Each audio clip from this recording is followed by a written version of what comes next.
this is our 5-year anniversary. And like we said, Gee and I had only done a show one time before they decided, y'all are going to have your own show. Right. So we didn't know how this was going to work out, and we were going to be happy if we even had one. Sure. So now we're at 5 years, officially tomorrow, but we are inviting some of our listeners, and Chef, you had a chance to talk to them, so they are experts of the show. Yes. Okay, so let's get going with our Gee and Ursula Show 5-year anniversary quiz. Let's make Gee and Ursula uncomfortable. You ain't lying. Okay, so when the show began, it took a while for so many of you to get used to Gee. Let's put it that way. And Gee, you often had to explain, should we call it cross-cultural communications? Sure. So this statement is a G. Scott hallmark, and it confused the heck out of many of you. And so the statement is, Ursula, we keep it a buck. So we're going to go with line number 1, Dory K. in Seattle. When G says, we keep it a buck, what is the meaning of that phrase?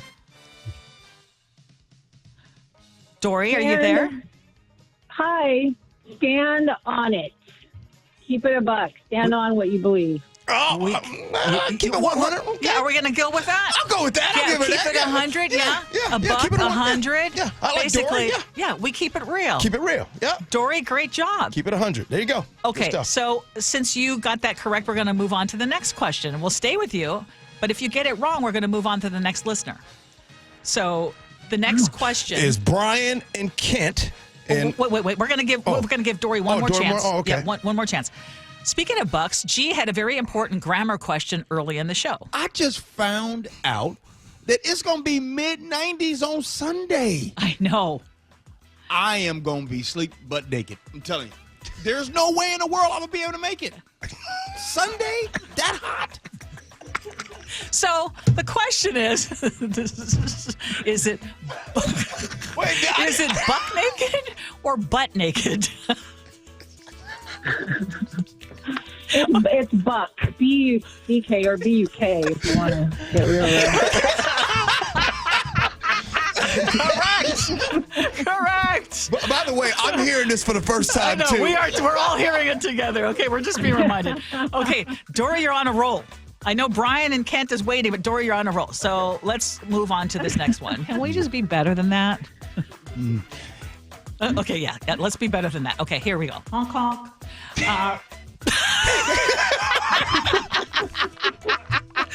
Okay.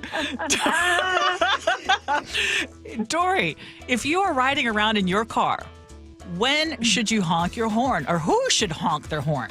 According to us. When I say honk, honk, why are we honking? Oh, my goodness. Why are you honking? It's because your mind isn't in the right place. Oh, darn it. No. I mean, it's a good one. try. Good try. Okay, so who's next? Okay, good stuff. Brian and Kent, you have the opportunity to come in and steal that one. If you're riding around in your car and when Ursula says honk, honk, what does that mean? You start with this one? Okay. Oh, no. Honk, honk. Is she saying honk, honk, or is she honking the horn? Okay. I'm going to share the answer, and then we're going to give you another chance. Hang on. Are you ever going to share with us how many times you've been married?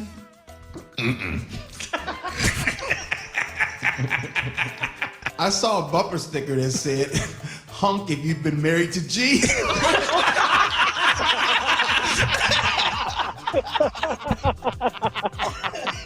Okay, for the record, G's been married 3 times. The third time's a charm. Oh. Okay, Brian, we're going to give you another chance. In a classic scenarios, a Wright wrote in fuming about her husband who did nothing around the house. I've tried talking to my husband. He does nothing to help with housework. So, Brian, what was my advice for dealing with a do-nothing husband? Do nothing back? I'm going to go with, here we go. I've tried talking to my husband. He does nothing to help with housework. She should go on a strike. Okay, fine. No more sex.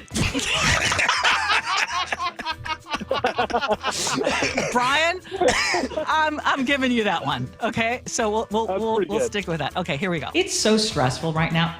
Who is in the mood?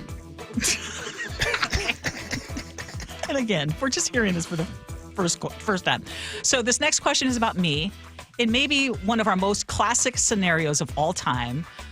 A woman wrote in about finding a suspicious bag of jewelry hidden in the back of her boyfriend's closet. What was my explanation for that mysterious bag of jewelry? Brian. That it was his previous girlfriend or wife.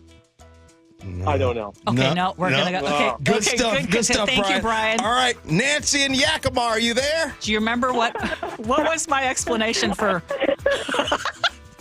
what was in that mysterious bag of jewelry? Do you remember? I don't remember, but I'm gonna go with a good guess. Okay. I'm gonna say that he kept a bag of jewelry in there for times when he needed a gift. Well, that is a good guess. Okay, here is the answer. Could there possibly be an explanation that I need to get here? Can a guy have all of this stuff in the back and then all of this a bag of jewelry just back there? It probably does. Does that really mean he's a criminal? What should I do? Okay, so she's just getting to know this person, and she's digging around in the back of the closet and finds this. You can tell. So, I want to know. I mean, not to say that people wouldn't dig, and not like we don't go looking around in medicine cabinets and such.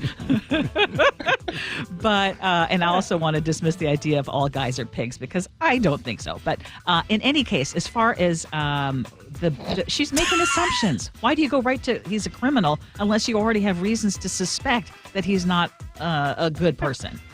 It could be that he had a trinket business and has a whole bag full. Okay. I had such a hard time answering such a simple question.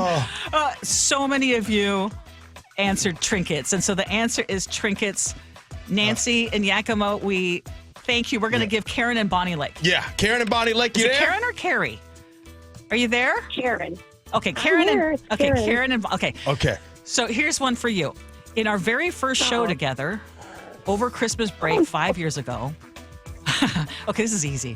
I told a story about a very, very, very famous band that I had a chance to sing with. What is the name of the group that I sang with?